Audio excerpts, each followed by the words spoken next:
gentlemen, to another episode of Mark Talks Football. And today we are going through Reading news. We're going to talk about the Exeter game, and we're going to slightly talk about the Ipswich game, and we're going to build up to the Cambridge game coming Monday night. As you can see, the microphone is now lower down, so ow, that fucking hurts my ears. It is lower down, should be better quality now, and I don't hit it all the time. And you'll be able to see a little bit better than what I'm doing. Actually, you can't see because I haven't turned the fucking light on, you bellend. There we go.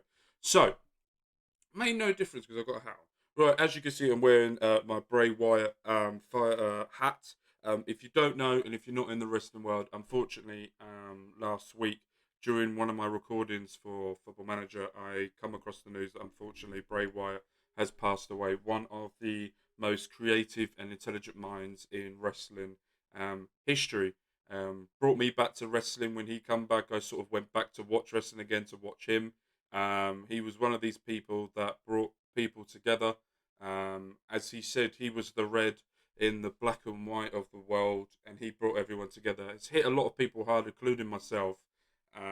So if there is anyone, I know there's a few people that watch this also watch my wrestling channel as well. So you guys know we've done a tribute show for my WWE 2K23 on my channel as well, and we will be carrying on with his name and his legacy moving forward.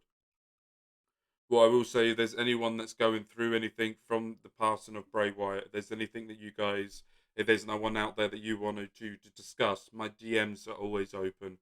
So please come and DM, and I'm happy to sit down and talk with you guys if you guys need to have a chat about what's going on.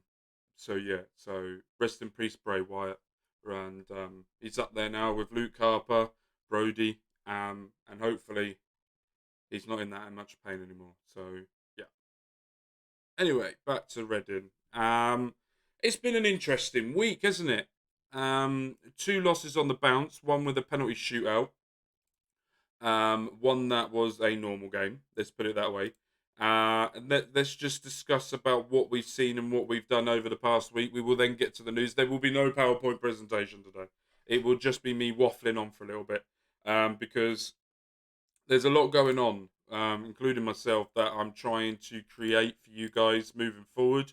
There's a lot of things that I'm trying to do that is taking up a lot of my time. So today I thought it would be nice for me just to sit down with you guys and sort of go through some of the things that we went through and what's been going on. So let's start off with Exeter. Going 1-0 down against Exeter and then coming back to lose. And then coming back in the 45th minute with Harvey Nibbs, the first goal of the season. Great run down the wing by Aziz. Crossing it across, nice touch by Harvey Nibbs. And then conceding in the 93rd minute. Another game, another way that we're not finishing the chances that we're creating away from home. Struggling away from home at the moment, but one of the positives I'm going to say about us away from home is we're not getting battered. We're losing by the goal, which is a good positive to what we were having last season, losing 4-0, 5-0, 1-4, 3-0, all that type of thing. So that is a positive that we can stay by. We're not getting battered. We are just losing by that old goal, which means we're doing something right, but we're just not doing that final hurdle that we need to do. And it's a little bit of a worry, but at the same time, what we've got to think of this as this is, and I've said this before and I will say this again, this is still in our pre-season stage of the season, right? These players have rarely, they come from the under-21s, but they've not played under the manager. They've not played under his system. They've done nothing of that sort coming into this season. And we've had a long, horrible pre-season, not enough players coming in, and a lot of players not going out. So it's one of those things where we just have to deal with the fact of what we've been given and try and find a way of moving forward with that. But to only lose 2-1, which was good for us as well. Then we went on to Ipswich. About 9 players, 9 changes, I think it was, to the team that we're playing.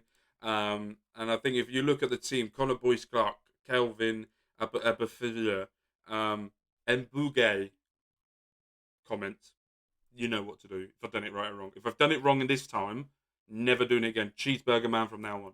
So let me know. Tom McIntyre. Also, if you don't know already, please smash that like button more people that smash that like button, the more people that will watch it, and the more people that will come back to it, and more people we can do it. And we need to get over 500 subscribers so I will be able to do this better and more moving forward. So if you haven't already, I know there's at least 70% of you, according to my analytics, that are watching these videos that haven't subscribed already.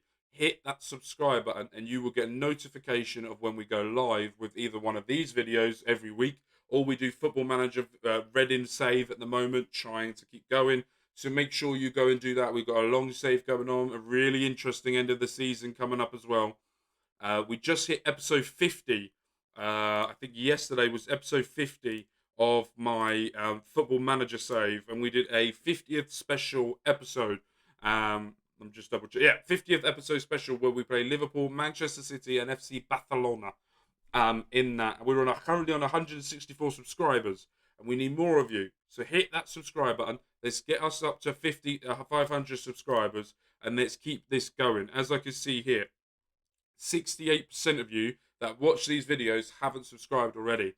So let's make sure we can get that subscribe button, and let's make sure we can get up to 500, because then I can do more and better things in the future as well. So if you can, that'd be amazing. If you don't know anyone that hasn't subscribed or hasn't watched these videos already, make sure you share it with other people as well and give us as much love as you possibly can. That'd be absolutely incredible. So thank you very much. So back to the Ipswich game. Matty Carson, who's been playing absolutely Trent Alexander-Arnold, left back at the moment. And then Rashina, Jason Nager. Then we have Matt Clark, Ben Elliott, Basil Tuna, and Callum Vickers. Callum? It's Callum Vickers, isn't it? Yeah, we're going with it. And then coming off the bench was Harvey Nibbs, Savage, and then Kelvin with the absolute incredible performances he's doing this season. Yeardham and Dorset that come into the team as well. So very under 21 team if you take Tom McIntyre out of it. I think I saw a stat from Talk Reading yesterday said that Tom McIntyre's 110th appearance in the first team, and then if you get every other player's appearances all together, it was like 86. So he was the most experienced man in there. And then we had Brandon Williams from Ipswich that scored an own goal. Still don't know how he gets there. Sonny Aluko played for Ipswich that missed the penalty. But what a great game, going 1-0 down, 1-0 up, coming back against a very experienced Ipswich side who are a very good team. I like Ipswich. I like the style of play and I like their manager. I have very much think they're going to be great this season, along with Plymouth as well, who I respect massively as well, with the style of play they play under and the way that they're playing in the Championship as well. It was great to see. And then Kelvin comes on and gets his fifth goal of the season. A player who I thought, and I said this after the Peterborough game, is not ready for League One football, and we need Sam Smith or another striker to come in to try and do that. But by God, has this man proved me completely and utterly wrong. When Sam Smith does come back, it's going to be more fight for the striker position.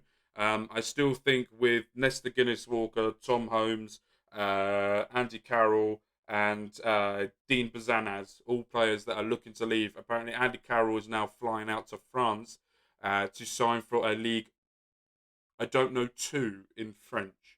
Dos? No, that's Spanish. Two. You can tell I'm doing my Duolingo at the moment, trying to learn Spanish, aren't you? He's flying out to France to finalise the move with a League Two team. It looks like we're doing a mutual termination of a contract where we don't have to pay anything to the player, or we don't have to pay compensation, where he can just go to another club where he wants to go to, and then they will carry on paying his wages and we don't have to worry about it, which is a good and a bad. Yes, we need money in, but those wages will now come way down, a lot down than what it was before.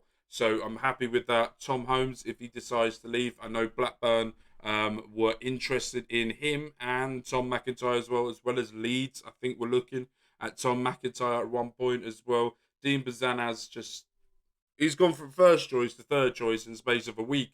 If I was him, I'll try and find another club, either on loan or somewhere for another season. Joel Pereira is in the wings, ready to come in. I think that will mean that when Dean Bazanaz leaves, we can find a loan for Connor Boyce-Clark, and then Joel Pereira will then be coming into the club, which is good because I think Connor Boyce-Clark is a very, very good goalkeeper. He's got a fucking arm on him. that could throw the ball a mile. But at the same time, I think he needs that first team experience before he can. And I do think he is the future of Reading. And I think he is someone that will be very interesting moving forward. Also, reports coming out as well that Reading have asked Cardiff for Andy Rimatona back on loan for the season. Now, mixed reviews online so far. I've seen players come out, I've seen people come out and say, yeah, love to have him back. Would be a great addition. Would be amazing to have him back at the club. And then people are then bringing up what Andy Rimatoma said when he left. It's one of those situations where would I have him back if he didn't do the post? Yes, absolutely. But there's just something niggling inside me that just doesn't feel right about it. But at the same time, if it does happen and he comes back and does absolute bowler, I'll say yeah, loved him all the time. So it's one of those situations where if he does come back and this does come through, he's going to need to be right up to gear straight away. And we do need a defensive midfielder, a centre midfielder in as soon as possible, along with a backup left back and maybe another striker. So there's three positions we need by the end of it. Also, what I will say about Ben Elliott is I'm excited, very excited to see what he does. His passing, his movement is very, very good. And when this man can get up to scratch, it is going to be interesting for what he does, especially when we're at home and there's more freedom than what we will have away. So I think this will be very, very interesting to say. But what I will say as well is I want to say Noel Hunt is doing absolutely incredible with the under 21s. 3 wins from three. Only two League One clubs are in the Premier League 2. We were playing at Cat 2 last season. Multiple players have stepped up this season. And yet top of the league with after 26 games. It's just unreal. Reading under 21 sides yet to concede a goal in 26 team under 21 Premier League. That's the best defence in the country. Unbelievable. Great way of doing it. And the under 18s, unfortunately, lost to Crystal Palace, but Crystal Palace are miles ahead with the facilities and everything we're doing so far. But at the same time, it is all about keep going, keep being positive. There's this quote that I found, Ruben Selles from Talk Reading, what he said about the game afterwards, and I want to talk about that. So let me just find it. Andy Carroll going to League Two sign Ames SC. Where is the fucking quote? Here we go. What Ruben Selles has said. When we arrived at the club, we found a very young group of players with good quality, and it's always important to have a group of players who want to play together, have fun together, and perform together. And I think that is spot on. As I said, this is a different pre-season because the players we've had before are very experienced when it comes to pre-season friendly. They know what they need to get into gear, and they know how to get themselves ready to get into that championship phase where these players have no clue. They've gone from the under 21s where it's completely different to then going to the first team. So for them to come in and do what they're doing is brilliant what they're trying to do so far.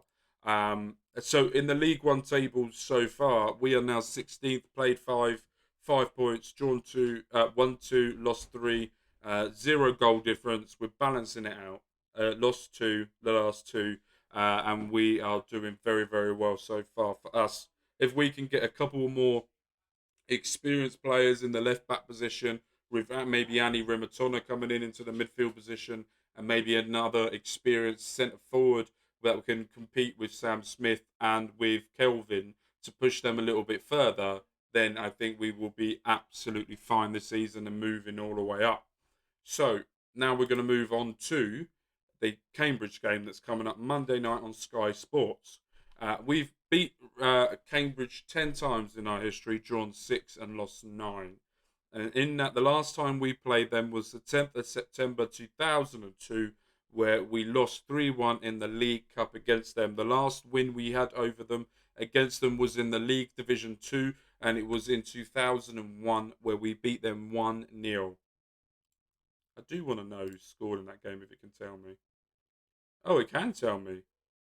The goal scorer was James Harper at Medacy Stadium in front of a massive attendance of 8,348.